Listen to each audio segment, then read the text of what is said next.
Social media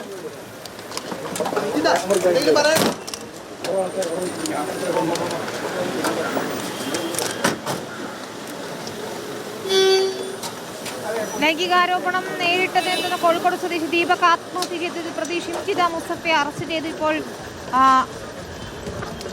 Kunnamangalam കോടതിയിൽ നിന്നുള്ള തത്സമയ ദൃശ്യങ്ങളാണ് കാണുന്നത്. കേസെടുത്തതിന് പിന്നാലെ ഒളിവിൽ പോയ ഷിംജിതയെ വടകരയിലെ ബന്ധുവീട്ടിൽ നിന്നാണ് അറസ്റ്റ് ചെയ്തത്. അതീവ രഹസ്യമായാണ് പ്രതിയെ പിടികൂടിയതും വൈദ്യപരിശോധന കോടതിയിൽ ഹാജരാക്കിയതുമെല്ലാം. റീൽ ചിത്രീകരിച്ച മൊബൈൽ ഫോൺ വിശദമായി പരിശോധിക്കാനാണ് ഇപ്പോൾ പോലീസിന്റെ നീക്കമെന്ന് അറിയുന്നു. സിനോജ് തോമസ് ആണ് ചേരുന്നത്. സിനോജ്, ആത്മഹത്യാ പ്രേരണ കുറ്റം ചുമത്തിയാണ് അറസ്റ്റ് ചെയ്തിരിക്കുന്നത്. ഇപ്പോൾ കുന്നമംഗലം 1-ാം ക്ലാസ് മജിസ്ട്രേറ്റ് കോടതിയിൽ ഹാജരാക്കി കഴിഞ്ഞിട്ടുണ്ട്. വിശദാംശങ്ങൾ എന്താണ്?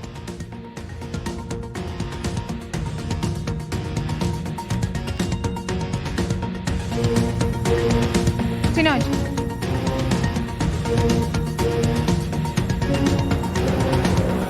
കുന്നമംഗലം 1-ാം ക്ലാസ് മജിസ്ട്രേറ്റ് കോടതിയിലാണ് ഹാജരാക്കിയത്. എന്നാൽ മാധ്യമങ്ങളുടെ ചോദ്യങ്ങളോട് പ്രതികരിക്കാൻ ഷിംജിത തയ്യാറായിട്ടില്ല. കനത്ത പോലീസ് സുരക്ഷയിലാണ് റീൽസ് ചിത്രീകരിച്ച യുവതിയെ അറസ്റ്റ് ചെയ്ത് ഇപ്പോൾ കോടതിയിൽ ഹാജരാക്കിയിരിക്കുന്നത്. നമുക്ക് കാണാം, കോടതിയാകെ വലിയ ആൾക്കൂട്ടം ഉണ്ടായിരുന്നു. അതിന് മുറ്റത്തൊക്കെ ഇപ്പോൾ കനത്ത സുരക്ഷയെ ഒരുക്കിക്കൊണ്ടാണ് ഷിംജിതയെ അവിടെ എത്തിച്ചത്.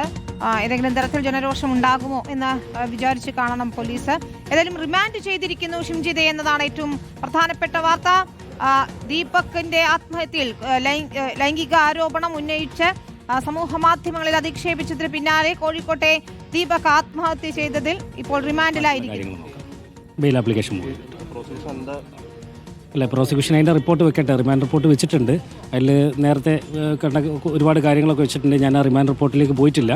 ഏതായാലും ഇന്ന് റിമാൻഡ് ചെയ്തല്ലോ. അപ്പോൾ ഏതായാലും മറ്റന്നാൾ അതിൻ്റെ നമ്മളെ ബെയിൽ ആപ്ലിക്കേഷൻ്റെ മുകളിലുള്ള റിപ്പോർട്ടും കൂടി വരട്ടെ. അതും കൂടി വന്ന് നമ്മൾ ആവശ്യപ്പെട്ട് ബെയിൽ ഇറങ്ങാൻ വേണ്ടിയിട്ടാണല്ലോ. സ്വാഭാവികമായിട്ടും നമ്മൾ ബെയിൽ കൊടുക്കാൻ വേണ്ടിയിട്ടാണ് നമ്മളെ പ്ലീഡിങ്സ് ഒക്കെ പറഞ്ഞിട്ടുണ്ട്. ഏതായാലും കോടതി പരിഗണനയിലിരിക്കുന്ന കേസായതുകൊണ്ട് അതിന് ബാക്കി കാര്യങ്ങളിലേക്കൊന്നും ഞാൻ പോകുന്നില്ല. ഏതായാലും റിപ്പോർട്ട് വരട്ടെ. അതിന് ശേഷം നമുക്ക് ഷിംജിത കോടതിയോട് നേരിട്ട് എന്തെങ്കിലും പറഞ്ഞില്ല? ഇല്ല, പറഞ്ഞിട്ടില്ല. കോടതി ചില കാര്യങ്ങൾ റിമാൻഡ് ചെയ്യുന്നതായിട്ടുള്ള ബന്ധപ്പെട്ട കാര്യങ്ങളൊക്കെ കോടതി ചോദിച്ചിട്ടുണ്ട്.